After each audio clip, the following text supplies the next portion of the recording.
Bien, me gustaría comentarles el uso de la poesía en psicoterapia y hablarles un poquito más de un reciente libro que tengo publicado que se llama Desde Adentro. Entonces, rápidamente, vamos a hablar primero como aclarando cómo es que utilizamos el arte en un trabajo psicoterapéutico, cómo trabajamos directamente ya en la terapia posiblemente individual, con diferentes edades, ¿no? Cómo utilizamos estas herramientas. Es muy posible que ustedes hayan escuchado hablar del arte terapia, ¿no? Que es ya el uso artístico propiamente dicho, el proceso para hacer un trabajo psicoterapéutico, pero esta vez, más que arte terapia solamente, vamos a verlo como un recurso que acompaña un proceso de terapia completo. Entonces hay cuatro finalidades grandes. La primera se denomina como evocar la experiencia, que tiene que ver con que mediante el uso de los medios artísticos vamos a permitir que los recuerdos de alguna experiencia vivida los traigamos al presente si es que es necesario. Esto nos podría ayudar, por ejemplo, en experiencias que de repente han sido un poquito dificultosas, en experiencias hasta traumáticas por momento que no han sido adecuadamente procesadas, porque cuando hablamos del uso del arte en general, no solo estamos hablando pues del uso de la palabra, sino sobre todo de la experiencia, de la vivencia en todo nivel. Entonces, si por ejemplo un adulto tú lo invitas a estar pintando, dibujando espontáneamente, es muy probable que a nivel corporal, incluso a nivel de memoria celular, ¿no? Haya una evocación de cómo han sido sus primeras interacciones con este tipo de experiencia. ¿Qué cosas se dice a sí mismo? Hay muchas personas que tú los invitas a empezar a explorar un poquito y inmediatamente lanzan el comentario como, pero no sé dibujar, o no me sale bien, o lo hago horrible, o se empiezan a burlar de sí mismos y de su propio trabajo. Y esta vez ya es una especie de diálogo interno, pero que empezó con palabras posiblemente dichas desde afuera. La segunda finalidad tiene que ver con expresar la experiencia. A veces las palabras nos pueden quedar cortas para algunas vivencias. Y el uso de todos los sentidos, el uso del cuerpo, la musicalidad, los movimientos, las imágenes, van a ser herramientas poderosísimas para ayudar a que la persona encuentre medios de expresión. La tercera finalidad es explorar la experiencia, que nos puede ayudar ya cuando la persona está creando algo, cuando tiene algún tipo de expresión artística o una obra artística, no solo vamos a ver como el resultado final, sino vamos a empezar a explorar todo el proceso mientras acompañamos a nuestro cliente. Y la cuarta finalidad, que a nivel personal me parece como la más potente e incluso la que buscamos ya en un proceso de psicoterapéutico, se denomina resignificar la experiencia. Y como lo vemos con algunos clientes, no podemos retroceder en el tiempo para cambiar los hechos. Eso no se puede hacer. Pero lo que podemos hacer es intentar darle un nuevo significado, darle nuevo sentido a esas cosas que nos pasan, sobre todo a las difíciles, a las dolorosas, a las que no tenemos digeridas o procesadas. Entonces, resignificar la experiencia podría ser hasta un equivalente propio de lo que se hace con el arte en sí, el proceso de transformar, empezar a transformar nuestra realidad, empezar a transformar cómo vemos el mundo, qué es lo que hacen los artistas en general. Nos presentan algo aparentemente de la nada o empezamos a innovar, ¿no? Empezamos a darle una utilidad diferente a los recursos que tenemos. ¿Qué tal si ese entrenamiento de cómo creamos cosas empezamos a hacerlo respecto a nuestra propia experiencia de vida? Entonces, algunas, eh, algunos episodios que no han sido adecuadamente procesados en su momento van a empezar a transformarse, van a empezar a tener un nuevo significado y eso es curativo. Cuando hablamos de poesía terapéutica, ya entramos más a los recursos narrativos y la poesía en sí misma. A mí me parece que este recurso es bastante amplio en el sentido de que dentro de los narrativos, dentro de todas las herramientas narrativas que podríamos tener, la poesía es quizás el espacio donde las posibilidades son infinitas, donde te permite hacer escritos de manera espontánea y libre, sin que necesariamente sean lógicos o coherentes. En la poesía puedes hacer eso, puedes hablar, por ejemplo, de un cálido nevado. Son, son conceptos opuestos, pero la poesía permite que eso eh, sea posible al escribirlo. Y es que a veces nuestras experiencias personales son vividas con esa especie de caos y de incoherencia. Entonces, utilizar la poesía para expresar eso que nos pasa puede ser bastante poderoso e incluso bastante coherente con lo que vivimos interiormente. Hay un par de autores, Reyes Adorna y Jaime Covarsí, que son un par de psicoterapeutas españoles, han trabajado mucho con la poesía terapéutica y ellos nos plantean también algunas funciones principales de esta herramienta. La primera tiene que ver con el arte por el arte, que es como un entrenamiento. El escritor o el poeta empieza a entrenarse en captar la belleza a su alrededor, empieza a ver el mundo desde otra perspectiva. Entonces, al jugar con el lenguaje va a poder transformar la visión. En este caso, como que gracias a la poesía lo adquiere otra vida. Una piedra que puede ser vista como algo, no sé, absurdo, feo, grotesco, empieza a tener otra perspectiva, empieza a ser parte del camino de la vida. Es como empezar a admirarlo diferente. Entonces, al empezar a entrenar nuestra mirada en estos aspectos que pueden ser concretos, sencillos, bellos de la vida, también toda nuestra percepción del mundo puede empezar a tener ese matiz. Imagínense si empezamos a mirar eso también a nuestra vida, esos momentos de vacío, de sinsentido, de crisis, cómo lo acompañamos. La evasión es otra de las funciones de la poesía terapéutica, no entendiéndola solo como la huida, sino como una especie de construcción de realidad paralela, un espacio mediante la narración, mediante el escrito, que permite a las personas, en este caso, ampliar su propia realidad.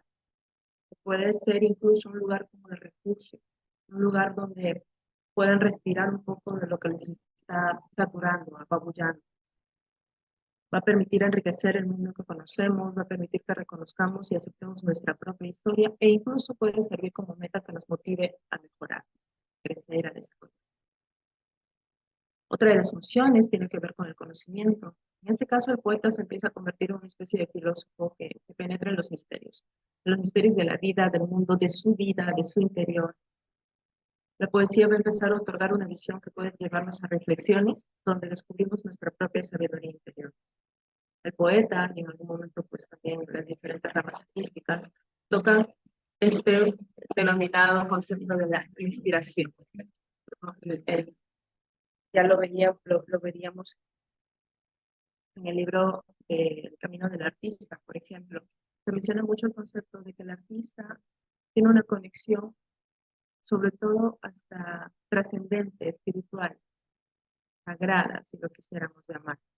Es esta conexión con lo que te inspira, ese momentito de los dibujos animados cuando el poquito se prende, este momento de luz, de plenitud, de trance incluso, donde el propio escritor, el propio poeta se puede sorprender de lo que sale de sí mismo.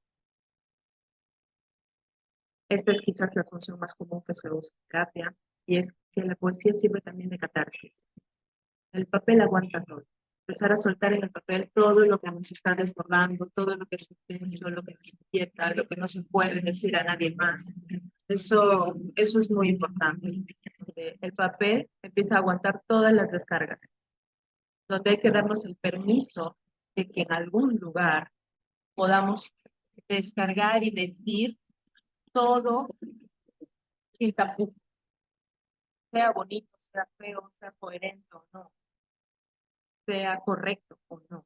Porque incluso hasta dentro del vínculo terapéutico, hasta dentro del espacio, cuando hablamos con alguien que tenemos tanta confianza, puede haber cosas que siguen manteniéndose como en soledad, en intimidad, en secreto, y que necesita salir, necesita terminar de procesarse. Y el papel puede ser un recurso enorme para eso.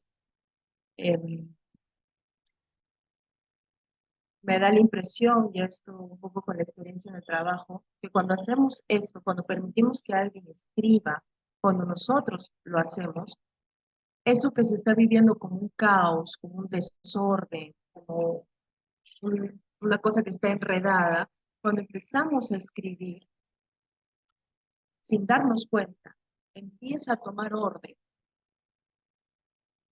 ya empieza a tomar forma. Entonces, eso es muy poderoso en el proceso, porque no solo te alivia, sino incluso te ordena, te, te ayuda a comprender lo que está pasando en ese caos. Y esta posiblemente es de las funciones un poquito más sociales. Todas las funciones anteriores tienen que ver con cómo se relaciona uno a nivel individual con la poesía terapéutica. Y cuando hablamos del compromiso, hablamos de la poesía como un arma político-social para abrir conciencias, ¿no? Tiene que ver con la relación que hace el escritor con el lector, con que alguien lo lea. Entonces puede tener la finalidad de educar, emocionar, enseñar a vivir, denunciar situaciones. Va a transformar no solo el mundo interno del que escribe, sino sobre todo del que lee. Entonces es la función más social de la poesía. Ahora, esto es un poco a modo general, algunos de los conceptitos mediante los cuales nos vamos a ir basando, pero tengo mucha emoción de presentarles un par de poemas de dos personas que hicieron procesos conmigo y que escribieron en diferentes momentos de sus procesos. Así que me gustaría leerse. Veamos la primera. La primera se llama Oda a la ansiedad, de Dailea Villanueva, y dice: y aquí estás, enfrente mío, cual si fueras mi amado, envolviéndome entre tus brazos, pero no, yo no te quiero. Pasas delante mío, cubriendo mis ojos con sábanas de seda, entorpeces mis pasos y siento que caigo, yo no te quiero. Sin siquiera tocarme, logras estremecerme, susurrando y susurrando, en mi cabeza estás, más que cualquier otro mortal, pero yo no te quiero. Ruedan lágrimas por mi rostro, el silencio se convierte en vacío, y el miedo es todo lo que respiro.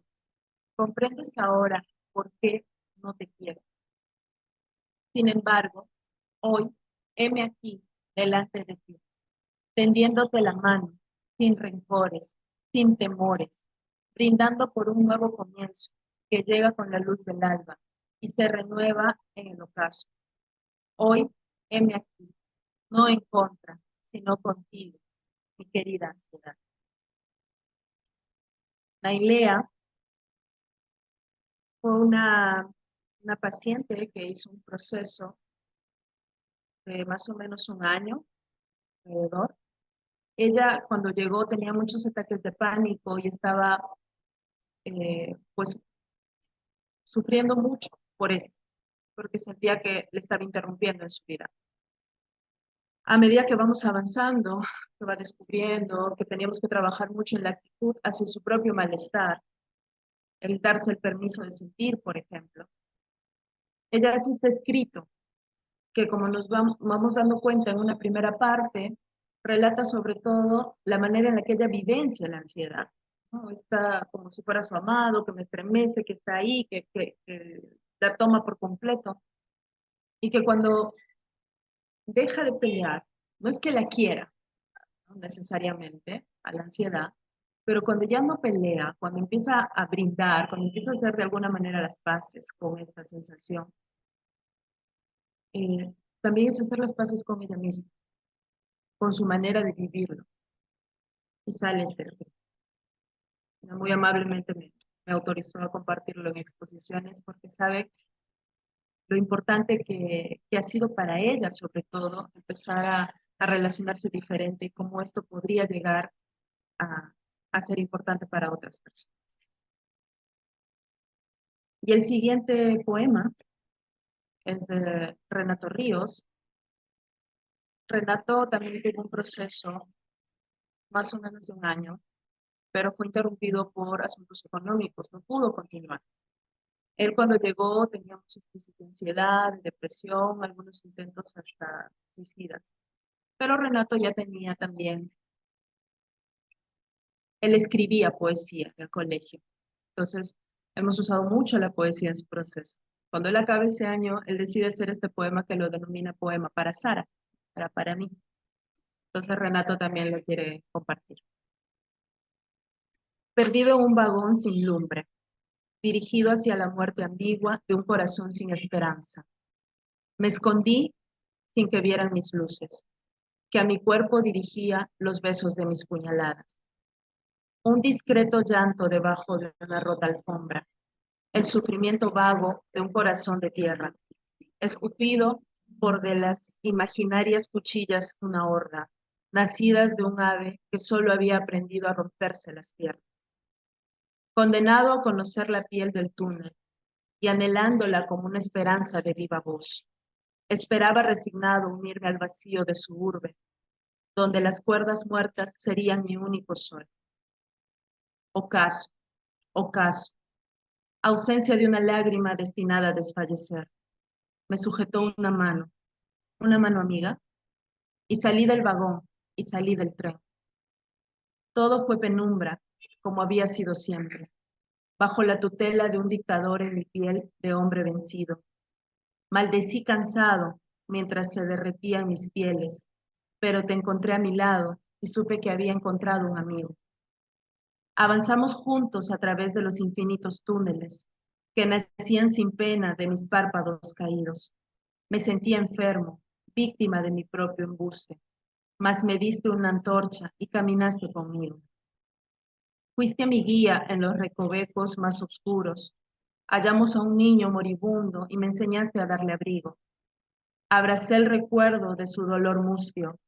Me dijo gracias y se quedó tranquilo. Encontramos al violento en un sótano arcano, en el que emulaba ser Cristo para callar un engranaje. Le quitamos los clavos de sus pies y manos, del subsuelo lo sacamos y le cantamos un paisaje. Ubicamos al pozo en las entrañas de un hombre. Él observaba en silencio un infinito vacío. Lo cargamos juntos para que la conciencia recobre y le dijimos camina, tal vez encuentre sentido. Vimos al par de ojos, ver al par de ojos vacíos, anhelando, desesperado, atisbar al nacer de un brillo. Prendimos una fogata y le mostramos un lirio. Cantamos ebrios y recordamos dormidos. Recorrimos tanto y nos aleja un ineludible estruendo. Pero ya tengo una antorcha y me enseñaste a dibujar un camino. Hoy te digo gracias, amiga mía, guía en mi tormento, en mis sonrisas, en la inefable nebulosa de un sendero querido. Bueno, Renato tiene mucho talento para utilizar las palabras y expresar lo que vive. Pero lo que me llama la atención y me conmueve sobre todo en su poema es que cada palabra que él escribe no solo ha salido del imaginario mental, cada palabra ha sido una vivencia en su proceso de terapia. Habla del niño moribundo, trabajábamos con su niño interior, habla del villano y trabajábamos con esa parte. Cada párrafo está relatando la vivencia de su proceso. Y eso es lo poderoso en la poesía terapéutica. Estamos utilizando un recurso, sí, para hacerlo narrativo, sí, para usar las palabras, pero sobre todo es la descripción o la expresión de la vivencia. Cada palabra que nosotros leemos en poesía terapéutica de alguien que ha escrito bajo estos términos, no solo es imaginario mental o fantasía mental, es vivencia, tal cual. Es decir, que en algún momento Renato, por ejemplo, en este poema que nos muestra, habla de los túneles, de la oscuridad, de la penumbra, y es que él se sentía así. Habla de tener una antorcha, de empezar a ver su propio camino, y es que él termina así. Entonces, es muy poderoso el poema de Renato para describir lo que pasa en el proceso, utilizando esta herramienta. Y bueno, me gustaría también comentarles mi libro. Este libro se denomina Desde Adentro, es un libro que salió el año pasado y que utiliza poesía terapéutica. Este libro tiene una utilidad terapéutica y personal. Es una herramienta para el trabajo con consultantes, como muestra de la aplicación de la poesía en psicoterapia. Es una invitación a la revisión y reflexión personal de las partes que explora el libro, que ahora les voy a comentar, resonando con los escritos y permitiendo la proyección, ¿no? No como un mecanismo psicoanalítico, sino como un ente ante el cual podemos vernos reflejados, en este caso, los escritos en un libro. Ampliar la mirada hacia el universo interno y desde ahí, pues, relacionarnos con los demás. Las partes que explora este libro son tres. El libro está categorizado como un poemario, pero es una poesía terapéutica. ¿Por qué? Porque es una invitación, en este caso al público en general, ¿no? Para acercarse a procesos de terapia utilizando este recurso. Y las partes que exploramos o las que vemos a la psicoterapia son denominadas en tres. La primera es el dolor, que va a representar el momento en cómo llegamos a los procesos terapéuticos, ese momento en el que el dolor es tan intenso, en el que el sufrimiento está tan a flor de piel, en el que sentimos posiblemente la crisis o el caos. El segundo momento es la transformación. El dolor sigue presente, pero nos empezamos a relacionar de una manera diferente con eso. Nos relacionamos distinto, empezamos a aprender de nuestro dolor, a aprender a afrontarlo, lo empezamos a hacer. Por ejemplo, el poema de la Oda a la Ansiedad que hacía Nailé. Y la nueva versión tiene que ver con quiénes somos después de haber afrontado nuestro dolor, quiénes somos después de haber aprendido algo, cómo ampliamos nuestra manera de ser. Estas imágenes que ustedes ven aquí acompañan el libro. Todas las imágenes y todos los escritos son de procesos en psicoterapia, son de sesiones en psicoterapia que han salido ahí. Entonces son una manifestación de eso. Y bueno, les agradezco muchísimo su atención. Aquí les muestro un poquito la imagen que es la portada del libro y que también ha sido de un proceso, de una sesión, ¿no? De terapia personal en este caso, donde hay una persona que se conmueve al mirar adentro, al mirar tanta vida adentro, tanta vida que inicialmente no conocemos y que a veces nos da mucho temor. Ahí les dejo también algunas de las formas para contactarme, si es que así lo desean. Y me gustaría, si podemos en algunos minutos todavía un poco más, escucharlos. Me encantaría que esto sea más un ida y vuelta. Así que muchísimas gracias.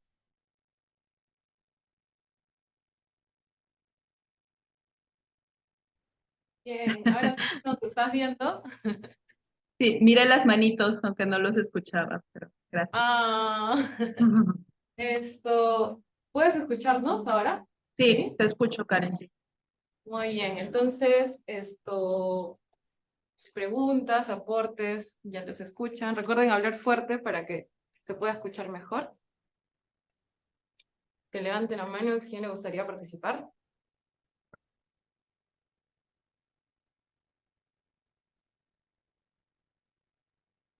Pueden ser dudas, o de pronto contar algo, les gustaría compartir.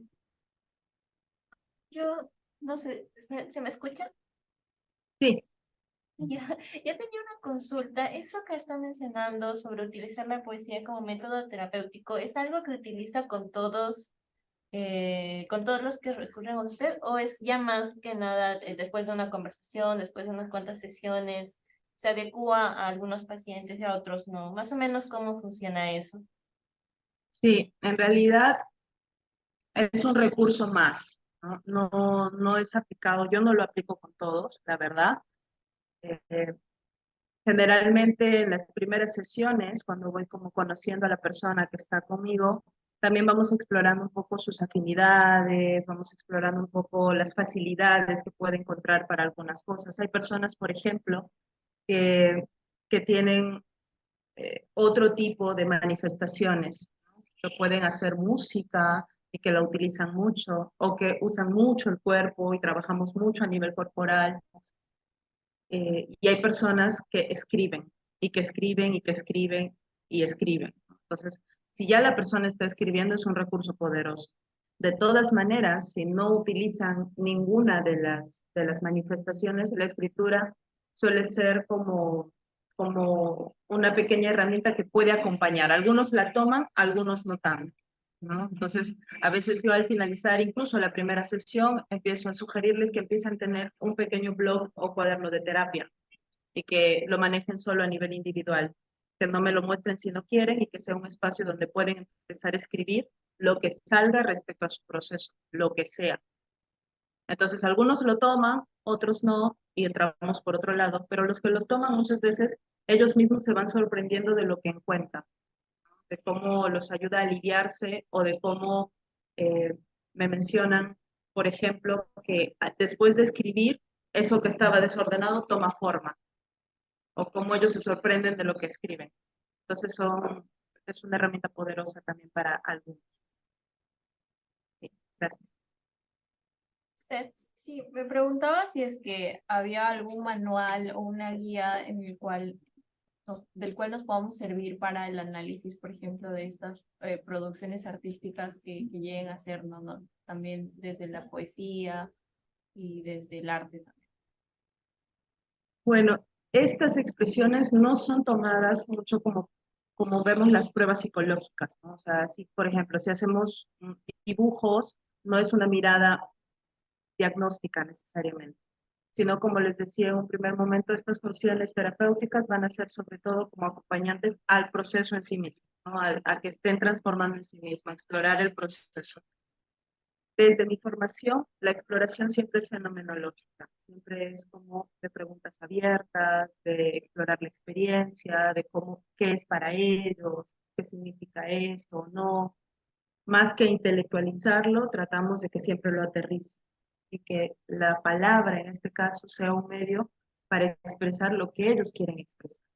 Entonces, solamente es una exploración más de un acompañante, ¿sí? Más que un guía, es como un acompañante, la labor en eso.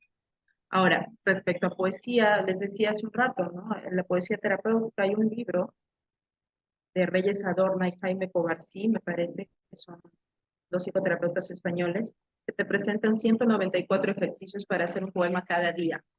Que pueden buscar, seguro que en Lima tienen más facilidad de encontrarlo.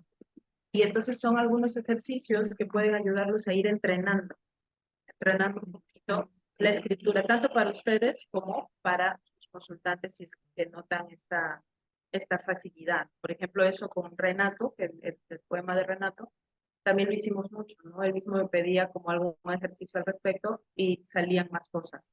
Se trabaja el agradecimiento, se trabaja la mirada de lo que es difícil, se trabaja la relación con el malestar, pero sobre todo utilizamos una especie de escritura espontánea.